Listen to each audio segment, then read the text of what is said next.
Et on débute cette édition avec une information qui fait du bruit dans la vie politique de la métropole. La maire de Ouascal, Stéphanie Ducret, a été mise en examen pour diffamation.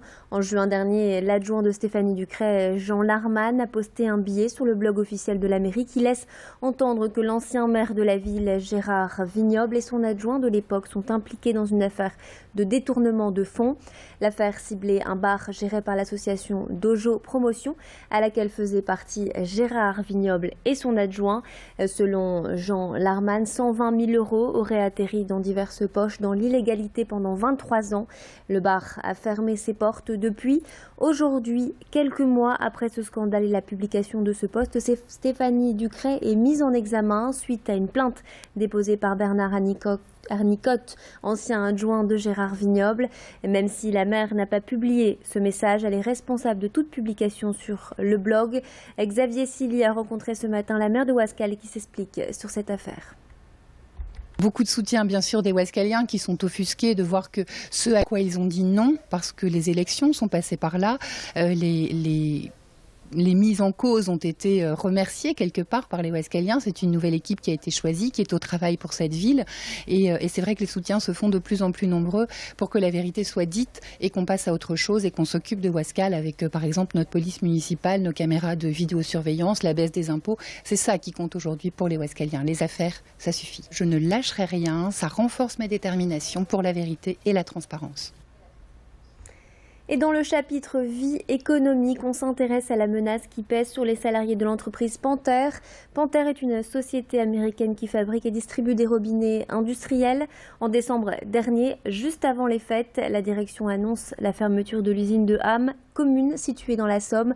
132 emplois seraient supprimés et le site d'Armentières est également dans la ligne de mire puisque 25 postes devraient disparaître. Et ces décisions sont vécues comme un coup de massue par les salariés qui affirment que la société se porte très bien et génère des bénéfices. Selon les syndicats, la direction souhaite gagner plus d'argent en supprimant des emplois et en délocalisant les usines en Inde et en Chine. Une réunion a eu lieu ce jeudi matin en présence d'un expert comptable et d'une avocate pour faire le point sur la situation. Les négociations s'annoncent difficiles. Les délégués syndicaux ont écrit à Randy Hogan, le président du groupe, pour exprimer leurs inquiétudes. Celui-ci n'a pas répondu encore. Les salariés réclament une meilleure indemnisation pour les salariés en passe d'être licenciés. Louis Caillé a rencontré un membre de la CGT ce matin. Je vous propose d'écouter tout de suite ses propos. Pour retrouver un emploi dans la région, dans la moyenne, pour une personne de plus de 50 ans, c'est plus de 700 jours. Pour retrouver un boulot en moyenne. Imaginez-vous qu'une personne qui a plus de 50 ans, ça lui fait combien de mois au chômage? C'est immonde d'arriver à des choses comme ça alors que les gens sont bons. On leur dit qu'ils sont bons et ils vont se retrouver à se demander s'ils n'ont pas aller en dessous les ponts. C'est quand même lamentable. On aurait eu cette conduite de dire former les employés, vos employés, à de futurs métiers. Encore, on aurait peut-être compris. Mais là, on ne nous laisse pas le laps de temps de dire de réagir, d'avoir des formations en adéquation avec les nouveaux métiers qui seront en rapport avec Panther. Admettons, parce qu'on était corps Panther. On n'est toujours pas résigné à ne pas être Panther, mais on ne veut plus de nous. Le fait divers remonte à quelques semaines. Une octogénaire du Touquet avait été attaquée par les 2 chiens de son fils des Malinois. La vieille dame était décédée quelques jours plus tard au CHR de Lille.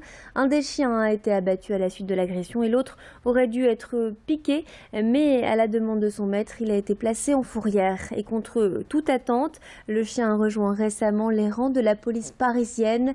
Après des tests de comportement, il a été jugé apte à être réinséré et formé à ce nouveau métier. Pour décider de son destin, Harry le chien est passé entre les mains de vétérinaires et éducateurs comportementalistes, des personnes qui consacrent leur temps à comprendre le comportement des animaux pour qu'ils intègrent au mieux la société. Nous avons rencontré Célia Gosset, une éducatrice comportementaliste. Elle nous a reçus dans son univers à La Bassée. La jeune femme diplômée d'un doctorat en sciences de l'évolution est passionnée par les chiens. Elle étudie leur comportement et les aide à s'adapter au mieux à l'environnement humain moderne. Sur ces images, l'éducatrice partage un moment de complicité avec un chien qu'elle tente de rééduquer. L'animal n'a pas eu une vie facile jusqu'ici, il aurait subi des maltraitances. Célia Gosset tente de renouer le contact entre ce chien et l'humain, un travail de longue haleine. Alors pour mieux comprendre le métier d'éducateur canin, je vous propose d'écouter les explications de Célia Gosset. Un chien qui se fait tirer les oreilles, vous voyez souvent des images, même sur Internet, des images mignonnes avec un labrador et un enfant qui lui tire les oreilles ou des choses comme ça. Et vous voyez le chien qui est comme ça, qui a les yeux, voilà, ou qui détourne la tête, etc. C'est ça les premières étapes. En fait, les gens ne se rendent pas compte que le chien, il est déjà en train de dire que ça va pas. Alors après, il y a aussi, voilà. Une fois qu'il en est à ce point-là, il y a des chiens qui vont passer à l'étape d'après, qui vont se mettre à grogner, ça va pas. Mais dans tous les cas, il ne faut pas punir parce qu'il faut vraiment être conscient qu'un chien qui grogne, c'est un chien qui prévient, c'est une bonne nouvelle. Et je vous rappelle les principaux titres de cette édition, les licenciements au sein de l'entreprise Panthère et également la mise en examen de la maire de Ouascal pour diffamation. Et c'est la fin de cette édition. Merci de nous avoir suivis. Tout de suite, retrouvez votre météo et l'infotrafic sur Grand Lille TV. Restez avec nous.